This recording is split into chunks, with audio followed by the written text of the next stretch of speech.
Justice reform is more than just the topic of the moment. There are real efforts being made to reestablish trust in the system, modernize the courts, and prepare new attorneys for the changing legal landscape. And no court has put more action behind the rhetoric than the New York State Court of Appeals and its Office of Court Administration. Now, most of these initiatives have been well received, but a few have been criticized. And joining me today to discuss these reform measures and weigh the pros and cons is the Honorable Lawrence Marks, who is the first Deputy Chief Administrative Judge for New York State Courts. Thank you so much, Judge Marks, for joining us here at BK Live. Nice to be here. Thanks. So I want to talk about many of the initiatives that Chief Judge Jonathan Lippman has announced and kind of revealed in a number of his State of the Judiciary addresses over the past couple of years. The first one I want to start with is this idea of grand jury reform. And so I know that in this most recent February State of the Judiciary address, Judge Lippman announced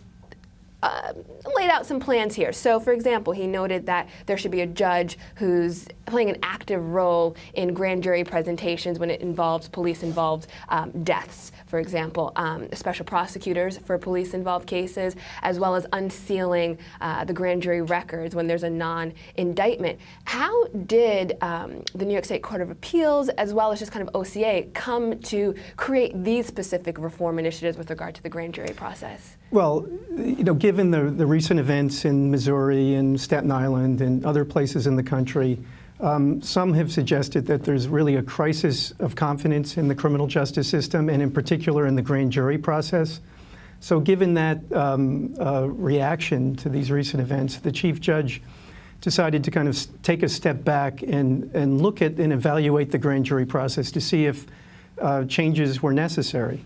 And you know, that's exactly what we did, and that's particularly appropriate for the court system to do that, because contrary to what I think a lot of people believe, the grand jury is not simply an arm of the district attorney's office. In fact, if you look at the law in New York, the New York criminal procedure law, it talks about the grand jury being a part of the court. That's the word that it uses. And judges impanel grand juries, judges serve as legal advisors to the grand jury along with prosecutors.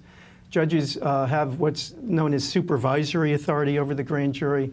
So this is an entirely appropriate subject for the court system to be looking at, and when there's a crisis in confidence in the grand jury process, it's incumbent upon the court system and the Chief Judge to evaluate whether changes are necessary. And in figuring out what changes are necessary, did the office consult with the defense bar, with prosecutors? What was that process like? Was it a collaborative process, or because the judiciary sits in a very unique place when it comes to these sorts of reform efforts, that, you know, it was just mainly within the judiciary where these initiatives came from? I think this idea, and it's a legislative proposal, this is not something we can do ourselves, as is true with a lot of other initiatives that we take on. This would require a change in the statute, so it's legislation that we've developed. No, I think we came up with this on our own, from our own unique perspective, the perspective of the court system. But of course, because now we have to take this to the legislature, and we've done that, that requires kind of a broader conversation with prosecutors and the defense bar and obviously legislators in the governor's office. So that discussion is taking place now. Does it just begin and end rather, with police-involved cases, or do the concerns surrounding issues with regard to grand juries and protecting the rights of defendants, all defendants, are these reform efforts going to extend to just your regular grand jury presentation, whether or not it's a police-involved case or a major crime case, for example? Well, it's a good question. The first part of it, which you mentioned, which is our proposal to actually put a judge physically, make a judge physically present in the grand jury, would only apply to the excessive police force cases, because in those cases there's a perception that prosecutors who work so closely with the police, as they should and as they must on a day-to-day basis, that they are not objective in presenting excessive police force cases to the grand jury. They're inherently conflicted in those cases. And is that actually true, or is that a perception? I don't know. We don't know. But there's no question that it's a perception, and it's an increasingly held perception. And perceptions are very important in the justice system. People have to perceive that the process is fair and objective. So the first part, where we would propose having a judge present in the grand jury, would only apply to the excessive police force cases. The second part of the proposal, which you mentioned, which is to bring more transparency to the grand jury process, which is really a very secretive process. Yeah. The proceedings take place in secrecy, and although it's all taken down by a court reporter or a stenographer, the transcript is not. There's a presumption against disclosing the grand jury transcript. So the second part of our proposal is broader than the first in that it would create a presumption of disclosure of a grand jury transcript where a judge to whom the application was made found that certain factors were present. But that would apply to any case where there was no indictment and resulted from the grand jury proceeding. Gotcha. And just one last question with regard to grand jury reform. So a judge who plays an active role, who sits in the grand jury proceedings with regard to police-involved cases, and a special prosecutor, both? Is that necessary? I'm not saying is that necessary, but are both of those needed to ensure this appearance of transparency, this appearance of objectivity with regard to grand jury proceedings in police-involved cases? Well, there are alternate proposals. We haven't proposed that special prosecutors be appointed in these cases. The governor has. It's an interesting proposal. What's interesting, the governor has the authority to do that and doesn't necessarily need legislation. But he's proposed something a little different. But our proposal assumes that the district attorney, the elected district attorney, is going to be prosecuting the case in the grand jury. And we feel if you put a neutral judicial officer in there with the prosecutor, that it will give it more of a veneer of fairness and objectivity and help to promote more public trust and confidence in the grand jury process. Now another proposal that was mentioned, and this is, again, would also be something that's submitted to the legislature, is this ability to seal records for individuals who have a misdemeanor after 7 years, and for those who have non-violent crimes, including some felonies, after 10 years. Is this in response to complaints that a number of rap sheets or records of arrests and prosecutions have a number of errors in them? I know that that was a concern for many with regard to the criminal justice arena. Was that in response to that or something else? It wasn't in response to that, although in fact, I think there's an article in one of the papers today where that actually happened. Now, this is more in response to the growing phenomenon of collateral consequences that result from criminal convictions, which is much more of a problem today and in recent years than it was a number of years ago. And that if you are convicted of a crime and years can go by, and there are consequences of what was obviously a mistake for someone who was convicted of a crime, and that could mean it could be very difficult, if not impossible, to find a job. You can become ineligible for public housing. You're ineligible for certain licenses to practice certain vocations and trades. So the question is, if someone makes a mistake, particularly at an earlier point in their life, and then years go by without them being arrested again, without them reoffending, should the consequences of that earlier mistake literally follow that person to the grave?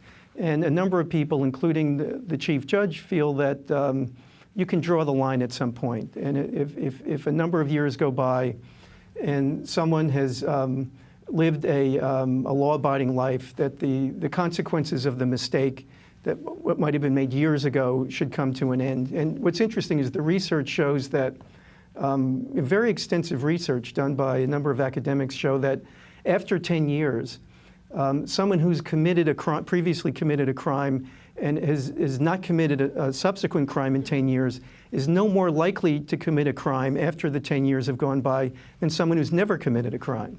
So that's sort of the rationale behind this proposal, which a number of people have made. This is not a new idea.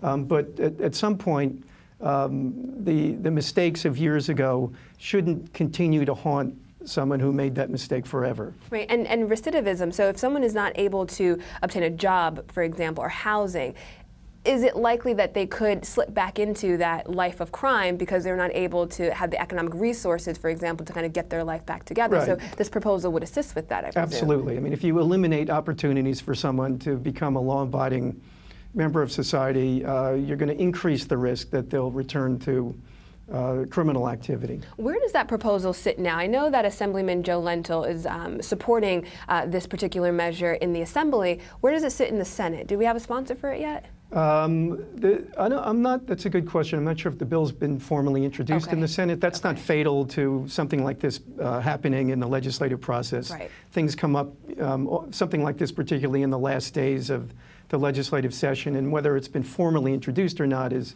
not always critical. But there are a number of proposals that have been introduced in the legislature. I'm not quite sure which proposals have been introduced in which house. But there's interest in this idea in both houses, I can tell you that. Yeah, and also interest in this idea, or the idea of clearing warrants, which is a little bit different from what you guys are proposing, which is sealing some of the records. Now, I know that the Police Commissioner Bratton came out last week, a couple of weeks ago, saying that they wanted to create some sort of an amnesty program for a number of old warrants that some New Yorkers have. And there are some safe surrender programs in Brooklyn, in other counties throughout New York. How does safe surrender, clearing of old warrants, and like, where do you guys sit with that idea? Because your proposal is a little bit different than that. Well, ultimately, the courts, if warrants are going to be vacated, a judge would have to do that. So ultimately, this has to come to us in the end for it to work. So there have been some very preliminary discussions about this. We're certainly amenable to participating in those discussions, and it's an idea that probably has some merit, depending on how it works. I mean, when someone is issued a summons, for example, and directed to come to court, and they don't come to court, and there may be reasons for that, and sometimes there are good reasons for it, but often there isn't. The courts can't take that completely lightly, and because it would undermine the credibility of the court if someone is directed by the police to come to court. It undermines the credibility of the police, and it undermines the credibility of the court. So it's something that absolutely should be discussed, and we're happy to participate in those discussions. Right. Now, shifting a little bit to new lawyers coming into the landscape, you guys have introduced something that's called the Pro Bonos program, which truly is innovative and absolutely unique, because New York is the only state that allows for 2 years of law school, and in your third year, instead of going through another process, through another year of legal training, you commit to 500 hours of pro bono work. I know Arizona has something similar, but not that pro bono requirement. Tell me a little bit about the Pro Bono Scholars Program. Well, this is sort of one of a number of things that the Chief Judge has done, and we've done in the New York State courts to address what the Chief Judge calls the justice gap. The justice gap being that there are literally hundreds of thousands of people who, in a given year, who find themselves in the state courts and can't afford a lawyer to represent them. It's a serious problem for those individuals. It's a problem for the court system. It's a problem for society. And so in addition to sort of trying to generate more money for legal services, and this is on the civil side, the civil cases. In criminal cases, there's a constitutional right to a lawyer if you can't afford one. There's no such constitutional or otherwise illegal right to a lawyer in a civil case, with very few exceptions. So there are hundreds of thousands of people who find themselves in court with no lawyer. And so one of the things that the Chief Judge has tried to do is to get the bar to perform more pro bono work, and he has recognized that there's a great resource with law students to provide pro bono service. So the Pro Bono Scholars is one of the programs. The other is we're the first state in the country, New York, to require for admission to the bar, for the right to have a license to practice law in New York, you have to demonstrate that you've performed at least 50 hours of pro bono service. So that's now a requirement in New York for admission to the bar to practice law. This is after you've sat and taken the exam, then you have to have at least 50 hours before you can... Well, it can be done at any point during the course of law school or after you graduate from law school, and even after you take the bar exam. But to get admitted to the bar, you have to demonstrate that you've performed at least 50 hours of pro bono service.